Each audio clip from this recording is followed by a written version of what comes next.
नमस्कार। वक्त 4 का चक्रव्यूह का है। मैं हूं राजेश कुमार। लखनऊ से खबर है, जहां सीएम योगी लगातार जनप्रतिनिधियों के साथ समीक्षा बैठक कर रहे हैं और बरेली मंडल के जनप्रतिनिधियों के साथ सीएम योगी की जो बैठक है वो खत्म हो चुकी है।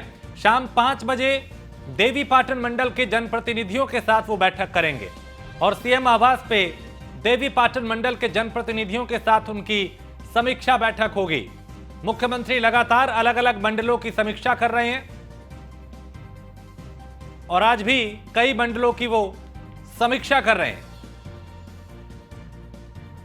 तो बरेली मंडल के जनप्रतिनिधियों के साथ सीएम की जो बैठक है वो खत्म हो चुकी है और अब शाम 5 बजे देवीपाटन मंडल के जनप्रतिनिधियों के साथ बैठक होगी और सीएम आवास पर यह बैठक चल रही है। तो मुख्यमंत्री योगी आदित्यनाथ उत्तर प्रदेश को उत्तम प्रदेश बनाने के लिए लगातार कदम उठा रहे हैं। कभी वो खुद जमीनी हकीकत को जानने के लिए जिलों का दौरा करते हैं और कभी मंडलवार समीक्षा बैठक करते हैं। क्योंकि यहां का उन्होंने खुद दौरा भी किया था, जो कमियां मिली उनको दुरुस्त करने के लिए कहा गया। अभी वहां पे किस तरह के हालात हैं, कैसे सुविधाएं बेहतर की जा रही हैं, कहीं कोई दिक्कत या लापरवाही तो नहीं, चाहे शिक्षा की बात हो, स्वास्थ्य की बात हो, सुरक्षा की बात हो या फिर कानून व्यवस्था की बात हो, हर पहलू पर उनकी नजर बारीकी से रहती है और कोशिश यही कि कैसे बेहतर हो। तो शाम 5 बजे देवीपाटन मंडल के जनप्रतिनिधियों के साथ बैठक करेंगे योगी आदित्यनाथ। सीएम आवास पर ही यह बैठक होगी।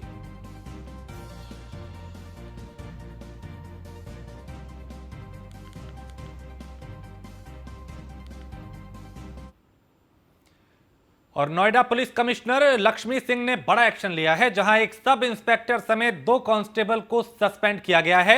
भ्रष्टाचार के आरोप के बाद यह कार्रवाई की गई है।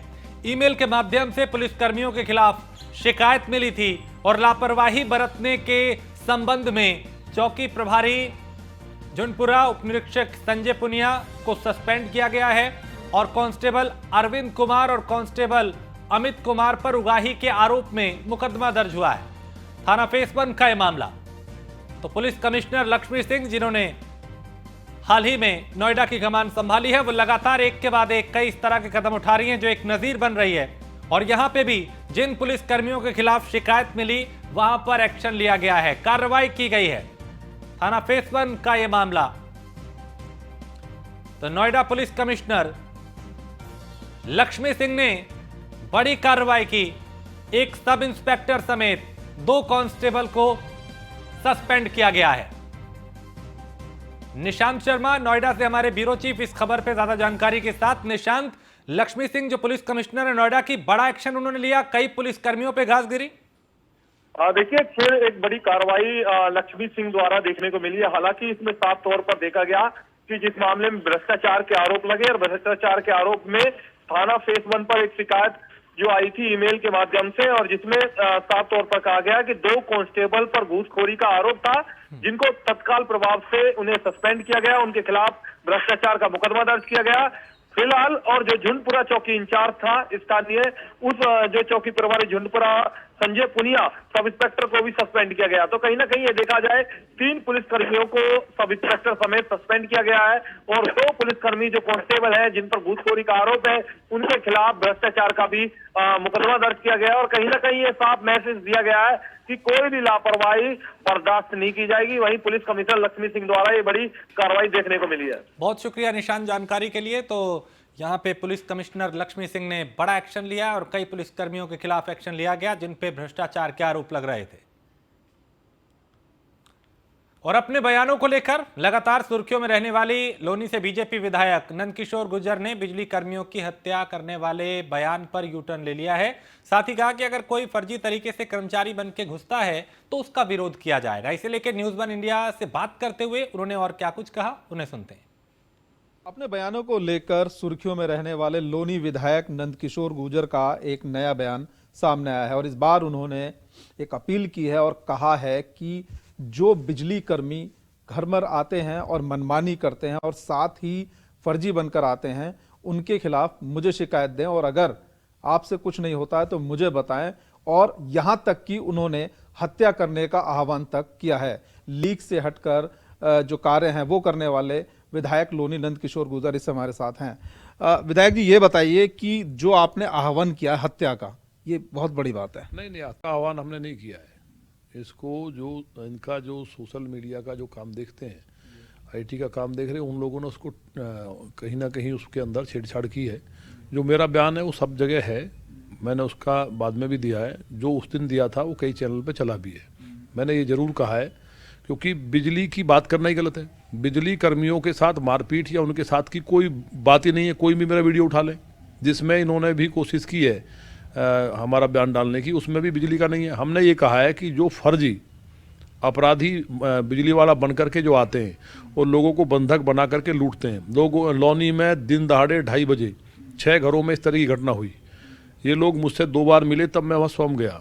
पर्टिकुलर घटना का आप जिक्र कर रहे हैं कि एक घर में घुसे, उन्होंने अवैध उगाही की और अवैध मांगे की, तो क्या आपने ये तस्दीक कराया कि वो जो घर में घुसे थे, क्या वो बिजली वाले सही में थे या फिर वो फर्जी थे? नहीं, बिजली वाले नहीं थे, तभी तो मैं बता रहा हूँ। मैंने जब वहाँ घर गया तो मैंने उनका जो उन्होंने नंबर दिया था, नाम बताए थे, उसके बाद वो बंद पाए गए। तो उन लोगों को लगा कि हमारे साथ तो दिन दहाड़े लूट हुई है।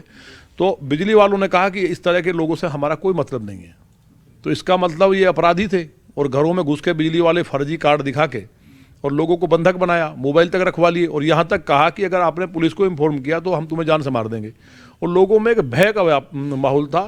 तो हमने कहा, अधिकारियों ने मुकदमा दर्ज कर लिया है। विरोधियों का कहना यह है कि भले ही वो फर्जी कर्मचारी थे या गलत नियत से आए थे, लेकिन उस काम को पुलिस देखेगी, लेकिन हत्या का एक आह्वान करना वो कहीं ना कहीं गलत है, ऐसा विरोधियों का कहना है। नहीं, विरोधियों का क्या कहना है, जब हमने कहा ही नहीं है। मेरे पास उस दिन का जो चैनल पर चला वीडियो है जिसमें मैंने कहा है कि अगर इस तरह के लोग हैं और वो बिजली वाले नहीं हैं और संदिग्ध लगते हैं तो लोग उनको बैठा लें और पुलिस को इन्फॉर्म कर दें। यही तो मैंने कहा है। ये मैंने जरूर कहा है, जो सख्त बात कही है, इसके अलावा कुछ नहीं कहा कि पुलिस ऐसे जो डकैती डालने वाले लोग हैं उनको एनकाउंटर करे, जिससे कि सरकार को बदनाम होने से बचाया जा सके।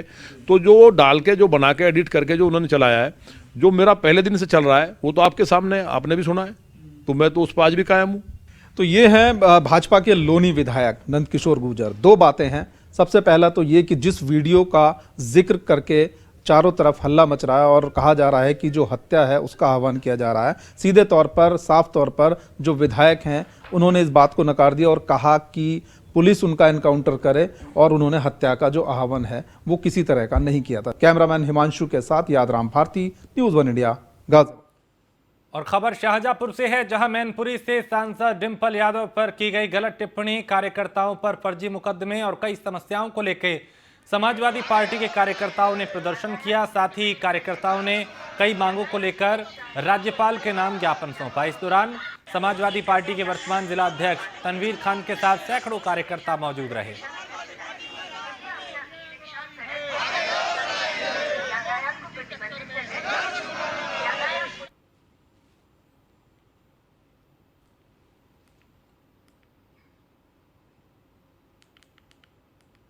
तो राज्यपाल के नाम यहां पे ज्ञापन सौंपा गया। समाजवादी पार्टी के कार्यकर्ताओं ने विरोध प्रदर्शन किया, नारेबाजी की और बीजेपी के खिलाफ मोर्चा खोल दिया।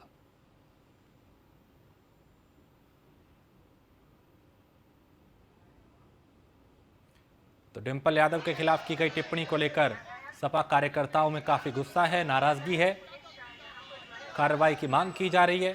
राज्यपाल के नाम यहां ज्ञापन भी दिया गया। कार्यकर्ताओं ने नारेबाजी की, विरोध प्रदर्शन किया।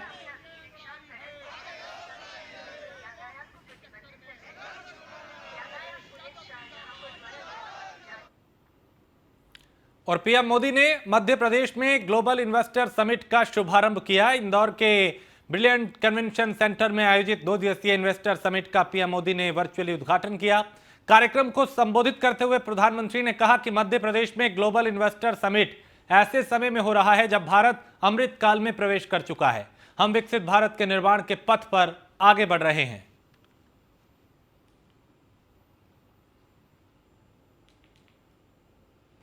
आत्मनिर्भर भारत अभियान has imparted greater momentum to it. As a result, India has become an attractive destination for investment. साथियों, एक स्थिर सरकार, एक निर्णायक सरकार, सही नियत से चलने वाली सरकार विकास को अभूतपूर्व गति देकर दिखाती है। देश के लिए हर जरूरी फैसले उतनी ही तेजी से लिए जाते हैं। आपने भी देखा है कि कैसे बीते 8 वर्षों में हमने रिफॉर्म की स्पीड और स्केल को लगातार बढ़ाया है। बैंकिंग सेक्टर में रिकैपिटलाइजेशन और गवर्नेंस से जुड़े रिफॉर्म्स हो, आईबीसी।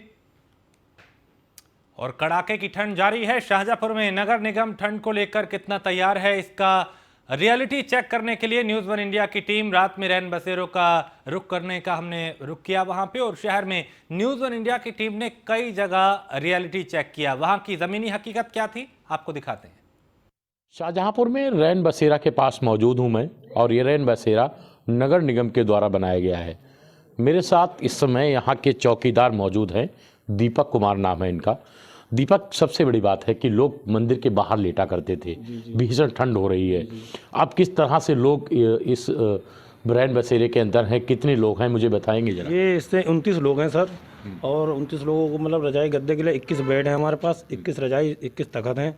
लेकिन अब जो कुछ लोग ज़्यादा परेशान हैं तो उन्हें नीचे बिठा लेते हैं, तो लगभग 29 या 30 लोग हो जाते हैं। नगर निगम की तरफ से सारी व्यवस्थाएं हैं? जी जी जी, ये सब डीएम की तरफ से, नगर निगम की तरफ से सब उपलब्ध हैं व्यवस्थाएं। एक तख्त दिया गया है जिसपे वो गद्दा पड़ा है, उस पे वो लोग लेटे हुए हैं।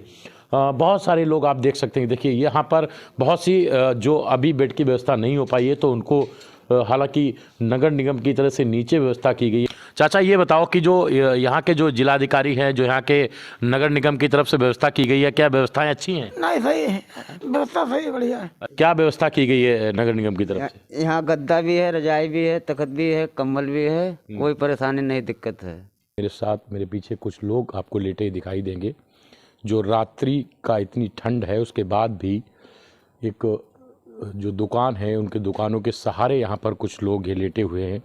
अपने ऊपर इन्होंने जो इनको ओस जो है वो जो ओस की जो है वो ना इनके ऊपर पड़े, इसलिए इन्होंने अपने को बोरियों से ढक कर रखा हुआ है। आप लोग लेटे हुए हैं, आप बोरी डाल रखी है, तो आप लोगों की रुकने की व्यवस्था कहीं प्रशासन ने नहीं कराई क्या? कोई कहीं कराई नहीं महाराज, हमें को प्रशासन लेकर जाते भी हैं, वहाँ लफंगे होते हैं, वहाँ सटाते लोग हैं।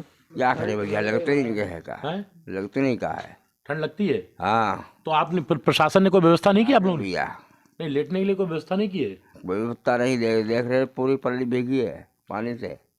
पानी से पन्नी भीगी हुई है। मैंने जैसा कि आपको बताया कि ख़ास तौर से यहाँ पर जो लोग लेटे हुए हैं, उन्होंने अपने आप को बोरियों से ढक कर इसलिए रखा है कि ये कुछ लोग नहीं हैं, ये बहुत से ऐसे लोग हैं। हालांकि प्रशासन ये कहता है कि चाहे वो कोई हो, चाहे वो यात्री हो या फिर यहाँ के जो लोग मांगने वाले हैं, उनके लिए भी व्यवस्था करके रखी है। लेकिन अब ऐसे में इनको व्यवस्था न मिल पाना प्रशासन की नाकामी नज़र आती है, और ऐसे में प्रशासन को कुछ न कुछ इनके लिए करना चाहिए ताकि इनको ऐसे ठंड में रात गुजारनी ना पड़े। और मेरठ के थाना सिविल लाइन क्षेत्र में एसएसपी आवास के पास बैंक के बाहर शराब पी के उत्पात मचा रहे 4 उत्पादियों को पुलिस ने गिरफ्तार किया है। एसएसपी निवास से मात्र 500 मीटर की दूरी पर कुछ युवक शराब पी के हुड़दंग कर रहे थे और अब इन्हें गिरफ्तार किया गया है। ये हुड़दंग करते हुए कैमरे में भी कैद हुए थे, जहां गाड़ी का गेट खोल के कुछ लोग गाड़ी पे चढ़ के वहां पे हुड़दंग मचा रहे थे।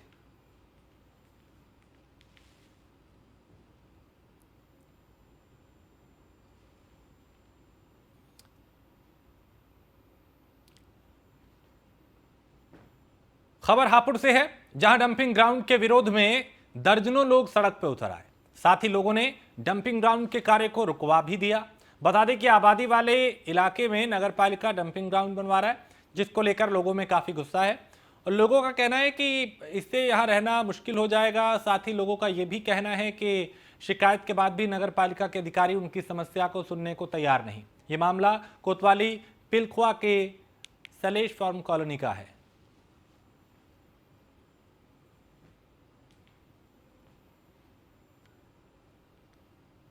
हम खड़े हैं प्लखवा के सलेस फार्म में। ये कॉलोनी 1999 में डेवलप हुई थी और यहाँ एक पाश कॉलोनी मानी जाती है। यहाँ पर जो है डंपिंग ग्राउंड जो है बनाया जा रहा है, जो शहर कूड़ा है वो यहाँ डलेगा।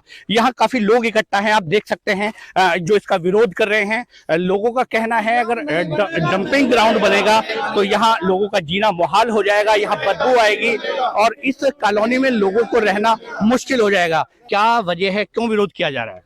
क्योंकि यहाँ पर गंदगी फैलेगी, कचरा होगा, बच्चों को बीमारी फैलेंगी, इसकी वजह से जो यहाँ पर विरोध करना होता है। इसमें ऐसी कोई हमें नहीं बताई गई है कि इस तरह का कोई प्लान है या नहीं है। पहले ये जबरदस्ती हमें ये साहब जो है थोपा जा रहा है इस कॉलोनी के ऊपर, और अगर ये बनता है तो इससे हमारे पूरे शहर का कूड़ा यहाँ पे आएगा, जिससे पूरी कॉलोनी में बीमारी, पानी की परेशानी, पानी में बीमारी, बच्चों में जो आजकल वैसे भी कोरोना वगैरह फैला हुआ है तो ये सब वायरस वगैरह या वायु प्रदूषण वगैरह भी होगा। और इस तरह के इन्होंने जो यहाँ हरे भरे पेड़ थे वे भी काट दिए गए हैं। एक प्रकार से कॉलोनी पे पूरी तरह से ये साहब जबरदस्ती इसको थोप रहे हैं। जब ये कॉलोनी 1999 में गठित की गई थी, सलेस फार्म कॉलोनी आवासीय योजना HPDA से, तो उस समय खाली ट्रीटमेंट प्लांट बनाया गया था हमारे यहाँ। कोई ऐसा वो नहीं था कि यहाँ डंपिंग ग्राउंड बनेगा या कबाड़ा बनेगा। अभी हमारे यहाँ पास में 150 मीटर पे बिगौर स्कूल है, बच्चे भी, छोटे छोटे बच्चे भी आते हैं। डंपिंग ग्राउंड यहाँ से करीबन 2 किलोमीटर दूर बना हुआ है मकिमपुर के जंगल में। अगर इस कॉलोनी का विकास के लिए हम सब लोग इकट्ठे हुए हैं, या डंपिंग ग्राउंड बन जाएगा तो कबाड़ा कहाँ जाएगा, यहीं पड़ेगा। हम विधायक जी के पास गए, विधायक जी ने यूँ साहब को फोन करके कहिए, बोले जहाँ जगह है कबाड़ के वहीं डालो, कहीं आजकल मत बनाओ। तो बोले साहब शासन से आदेश है, बोले शासन जहाँ जगह है हमारे पास मकिमपुर में है तो वहाँ बनाओ। विधायक जी ने इनसे कह दिया है, लेकिन ये अपनी मनमानी पाड़े। यहाँ पे धरने दिए जाएंगे और सभी लोग यहाँ पे एकत्रित हैं, और अभी तो कुछ ही लोग हैं लेकिन पूरे क्षेत्र के लोग यहाँ आकर के धरना देंगे, लेडीज भी आएंगी। एक बात बताइए, अगर यहाँ पे अगर कूड़े घर के पास लेना होगा तो यहाँ 50,000 रुपए गज की जमीन लेकर के बनाएगा आदमी, और तो 2-4 हजार रुपए गज की जमीन लेकर के वहाँ बना लेगा कहीं पे। जिस तरीके से लोग विरोध कर रहे हैं, लोगों का साफ तौर पर कहना है एक पाश कॉलोनी है और पाश कॉलोनी के बीचों बीच डंपिंग ग्राउंड बनाया जा रहा है, लोगों का रहना मुहाल हो जाएगा, लोगों को काफी परेशानियों का यहाँ सामना करना पड़ेगा। नगर पालिका है, अधिकारी हैं, सुनने को तैयार नहीं है। आखिर इन लोगों की फरियाद कौन सुनेगा? न्यूज़ 1 इंडिया के लिए मोहम्मद ताहिर, हापुड़। और इटावा में डीएम अवनीश राय ने ठंड और कोहरे को देखते हुए जिले के सभी विद्यालयों को 12 से 14 जनवरी तक बंद रखने के निर्देश दिए हैं, और साथ ही ये भी निर्देश दिया कि इसमें 9वीं से 12वीं तक के छात्रों की कक्षा ऑनलाइन संचालित की जाएगी। और वहीं जिन विद्यालयों में प्री बोर्ड और बाकी की परीक्षाएं चल रही हैं वो जारी रहेंगी, और उन्होंने निर्देश दिया कि प्रधानाचार्य उक्त आदेश का कड़ाई से पालन करें, अन्यथा अवहेलना करने पर कार्रवाई होगी।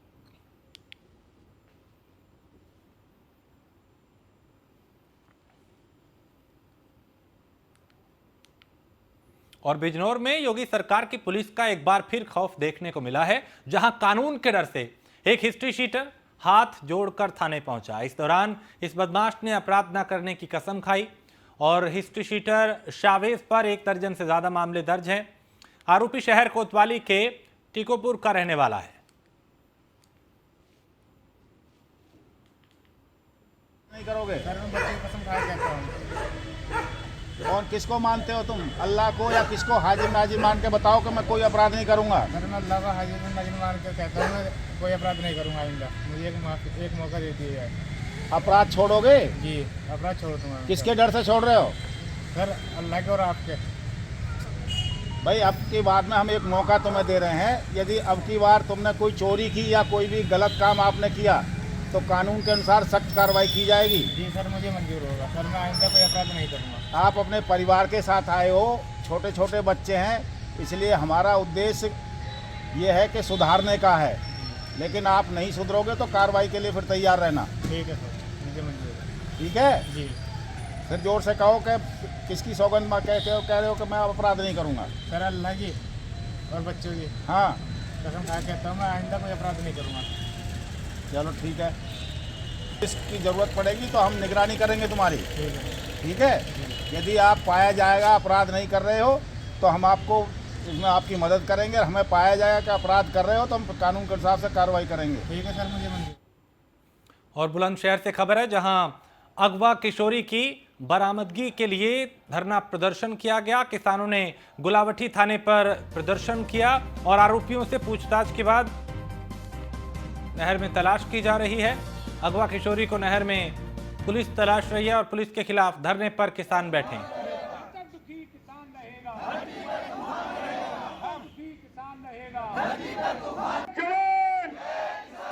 अधिकारी न्यायी है, भाई है, जो अधिकारी न्यायी है, वो हमारा भाई है। निस्बत खोर दलालों में, झूठे 12 सालों में, निस्बत खोर दलालों में। थाना में इसलिए आया हूँ कि एक लड़की करीब 10 दिन गायब हो गए गांव चंदपुरा से। 10 दिन पहले लड़की का अपहरण हुआ। अपहरण होने के बाद में इन्होंने 3 मुलजिम को पकड़ा भी। मुलजिम बोलते हैं, चौकी इंचार्ज साहब लेके जाते हैं, बताते हैं, बोले कि हमने इस लड़की को मार के नहर में फेंक दिया। और चौकी इंचार्ज जो है यहाँ के बराल चौकी, वो कह रहे हैं उसको मुलजिम को लेके जा रहे हैं कि लड़की को यहाँ डाल दिया है और मुलजिम को गाड़ी से उतारा तक नहीं। और जो इसके लड़की के जो परिवार वाले हैं उनसे बोल दिया अपने आप ढूंढ लो थाना। और अमेठी में घने कोहरे और ठंड का चोरों ने भी फायदा उठाया। यहां दरवाजे का ताला तोड़ के वो घर में चोरी की वारदात को अंजाम दिया। चोरों ने हजारों रुपए की नकदी के साथ जेवर चुरा लिए और चोरी के बाद यहां पे लोगों में काफी गुस्सा है। पुलिस अब मौके पर पहुंची है, जांच कर रही है, चोरों की तलाश कर रही है। शुक्ल बाजार थाना क्षेत्र के सथिन गांव का यह मामला है।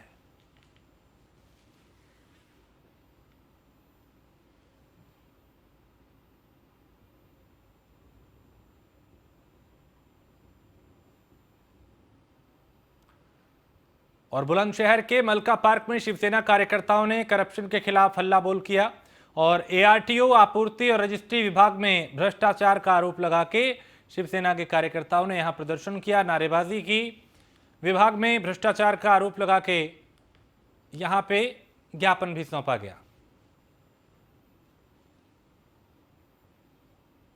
से भारतीय जनता पार्टी उत्तर प्रदेश में आई है, उस दिन से विभागों में मलाई का काम हो गया है और जिस तरीके से भ्रष्टाचार छोटे से लेकर बड़े तक अधिकारी कर रहे हैं, खुल्लम खुल्ला पैसे ले रहे हैं। यहाँ तक कि मुख्यमंत्री के आदेश है उत्तर प्रदेश आदित्यनाथ योगी जी के कि किसी विभाग में संतोषजनक हर व्यक्ति का काम किया जाएगा, मगर उसके बावजूद भी चरम सीमा पर भ्रष्टाचार है। चाहे वो आईटी ऑफिस देख लो, चाहे पूर्ति अधिकारी देख लो, आप रजिस्ट्री ऑफिस देख लो, हर जगह पैसे दे के काम होता है।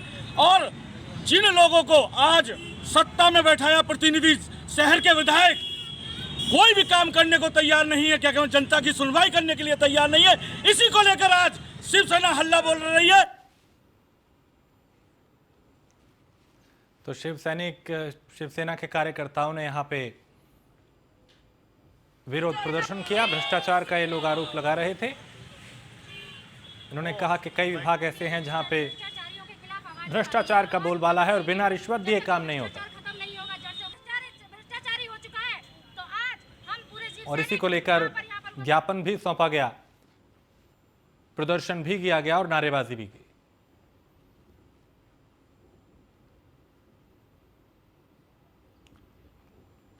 और कुशीनगर की रामगोला सीट से पूर्व बीजेपी विधायक मदन गोविंद राव के खिलाफ गैर जमानती वारंट जारी हुआ है। 15 साल पुराने मामले में हाजिर नहीं होने पर पुलिस ने वारंट जारी, यानी पुलिस जो है, पुलिस के वारंट तामील नहीं कराने के बाद एमपी एमएलए कोर्ट ने सख्त रुख अख्तियार करते हुए गैर जमानती वारंट जारी किया है। वहीं 16 जनवरी तक हाजिर नहीं होने पर कुर्की के भी आदेश हैं। 2007 में रामकोला सीट से पूर्व विधायक मदन गोविंद राव ने एक घटना के विरोध में कार्यकर्ताओं के साथ सड़क जाम की थी।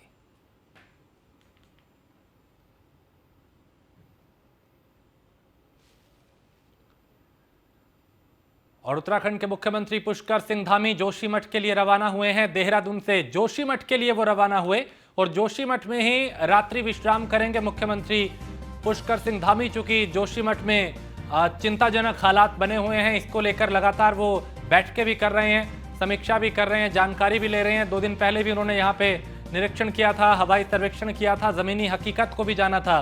जोशीमठ के कई घरों में, मकानों में, दुकानों में, होटल्स में और कई सड़कों पर बड़ी बड़ी दरारें आ चुकी हैं। कई घर यहाँ पे गिरने की कगार पर हैं, कई घरों को खाली कराया गया है। लोगों में भी काफ़ी गुस्सा और नाराज़गी है। लिहाजा मुख्यमंत्री खुद यहाँ आज फिर एक बार आ रहे हैं और रात्रि विश्राम यहीं पे करेंगे। यहाँ के किस तरह के हालात हैं किस तरह की चुनौतियां हैं, उससे कैसे निपटा जाए, लोगों के बीच खुद को रखने की उनकी कोशिश। तो जोशीमठ में ही वो रात को रुकेंगे और यहाँ पे जो हालात बने हुए हैं उसकी समीक्षा करेंगे, जानकारी लेंगे। कई घरों में दरारें आ चुकी हैं, लोग डर के साए में जीने को मजबूर हैं, कई लोग पलायन करने को मजबूर हैं, कई लोगों को दूसरी जगह शिफ्ट किया गया है।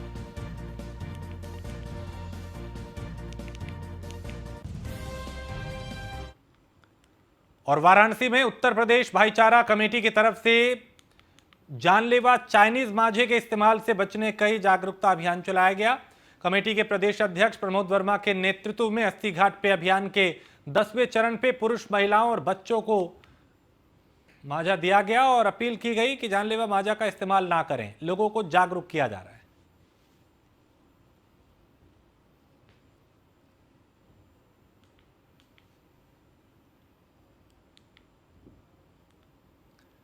और केंद्रीय कैबिनेट के फैसले के बाद कैबिनेट मंत्री भूपेंद्र यादव ने कहा कि कैबिनेट ने निर्यात, जैविक उत्पादों और बीज को बढ़ावा देने के लिए 3 नई सरकारी सहकारी समितियों के गठन की योजना को मंजूरी दी है।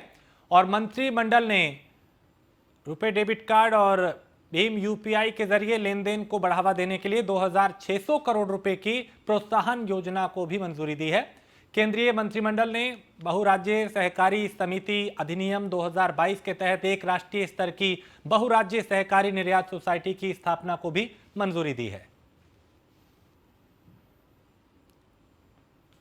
हम जानते हैं कि सहकारी समितियों के माध्यम से किसानों को बीज उपलब्ध कराने, उनके द्वारा उत्पादित ऑर्गेनिक प्रोडक्ट की मार्केटिंग तथा कृषि उत्पादों के एक्सपोर्ट में सहायता देने के लिए इन तीनों संशोधनों के माध्यम से राष्ट्रीय स्तर पर मल्टी स्टेट कोऑपरेटिव सोसाइटी स्थापना करने के लिए मंत्रिमंडल द्वारा अनुमोदन किया गया है।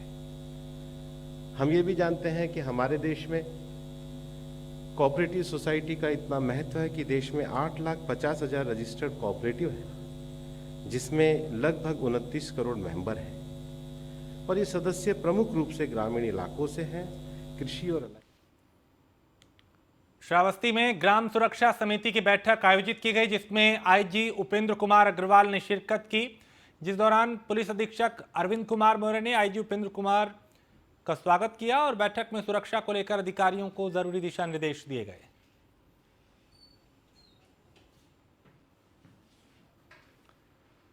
और इसी के साथ इस बुलेटिन में फिलहाल इतना ही। देश प्रदेश की बाकी खबरों के लिए आप देखते रहिए न्यूज़ 1 इंडिया।